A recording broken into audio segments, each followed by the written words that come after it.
Welcome to Math with GCSE Mathematics Zone. In this video, we are going to look at how to subtract fractions.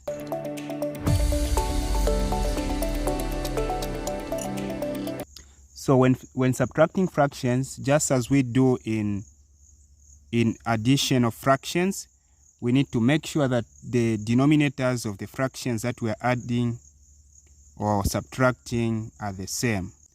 So we are going to look at the first case, subtracting fractions with the same denominators. So when you have the same denominators, you can see that the first fraction has the denominator 6 and the second fraction has the denominator 6. So when you have the same denominators, it means for you to subtract such fractions, you just keep the denominator 6, okay? Then you subtract the numerator. So 5 minus 2 is 3.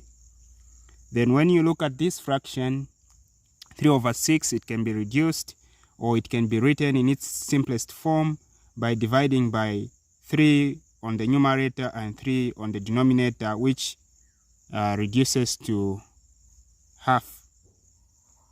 So this is the answer. Okay, let's look at B. You can see also that we have the same denominators, so we'll just keep the denominator 12. We pick one denominator, okay? Then 10 minus 5 is 5. So this is the answer. Okay, so let's look at the second case. This is when you have two fractions with different denominators, where the smaller denominator can divide into can go into the bigger denominator without leaving a remainder. Okay, so when you look at these two fractions, you can see that they have different denominators, and it is very important for you to know that you can never add two or more fractions if they don't have the same denominators. So first of all, let's rewrite these two fractions, this expression. So we have 3 over 4 minus 5 over 8. Okay, now when you look at this denominator and this denominator, this can go into a 4 can go into 8 without leaving a remainder. And because of that, for us to make the denominators the same, we have to do something to this denominator here 4 in order for us to have 8. So what are we going to do to this denominator 4 for us to have 8? So we will multiply by 2, so that when we say 2 times 4, we have 8. So we have 8 here, and then what we have done on the denominator, we also do the same. We also do it on the numerator, so that the value of the fraction remains the same. In other words, we are using the concept of equivalent fractions. So we are going to have 2 times 3 is 6 over, this is 8, 2 times 4 is 8, minus 5 over 8. Now you can see that the denominators are the same, and it is easy now to perform subtraction on these fractions. So we'll keep 8. 6 minus 5 is 1.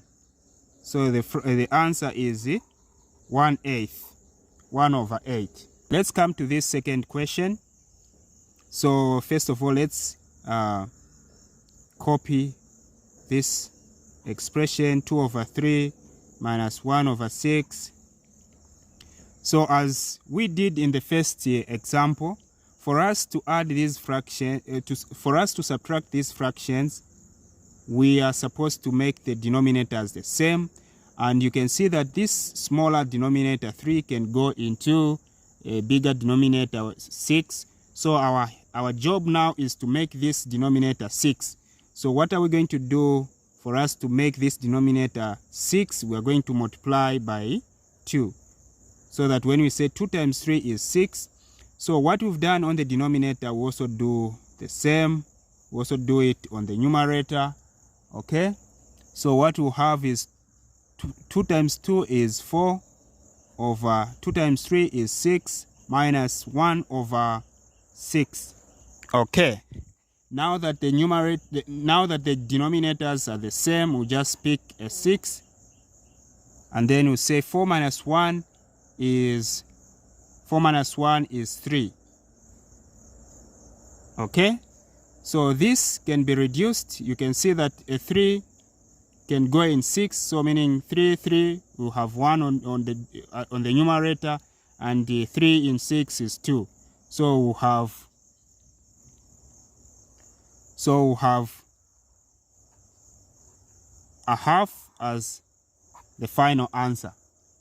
Okay, so let's look at case 3, which is the last case for today in this video. Subtracting fractions with different denominators, where the smaller denominator does not divide or does not go into the bigger denominator without leaving a remainder. Okay, so let's just rewrite this expression. So we have 6 over 7 minus 3 over 4. So because this smaller denominator cannot go into the bigger denominator without leaving a remainder, so what we are going to do is that we'll multiply the first fraction by the denominator of the second fraction. So what we are going to do, we also use the concept of equivalent fractions. So we'll multiply this denominator. We'll multiply this first fraction by the denominator of the second fraction. So we'll have times 4. So what we've done on the denominator, we'll also do the same on the numerator. So we'll have 4 times 6 on top there, so that the value of the fraction remains the same.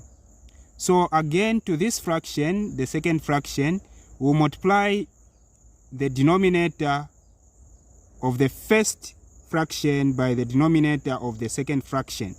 So we'll have 7 here, this. So what we've done on the denominator, we do it also on the numerator. Okay, so what we'll have is 4 times 6 is 24 over 4 times 7 is 28 minus 3 times 7 is 21 over 4 times 7 is 28. So you have 24 minus 21 is 3. Then the denominator, since it's the same, we'll have 28. So this is the answer. Let's look at part B. So let's just rewrite it first. We have 7 over 11 minus 1 over 3. So we also do what we did. In this example. We want to make the denominators the same. So we'll multiply this denominator by 3. So by 3. So what we've done on the denominator, we also do the same on the numerator. Again, we'll multiply this 3 here by this denominator. We also do the same on the numerator. And now what we are going to have is 3 times 7 is 21 over 3 times 11 is 33 minus 1 times 11 is 11 over 33.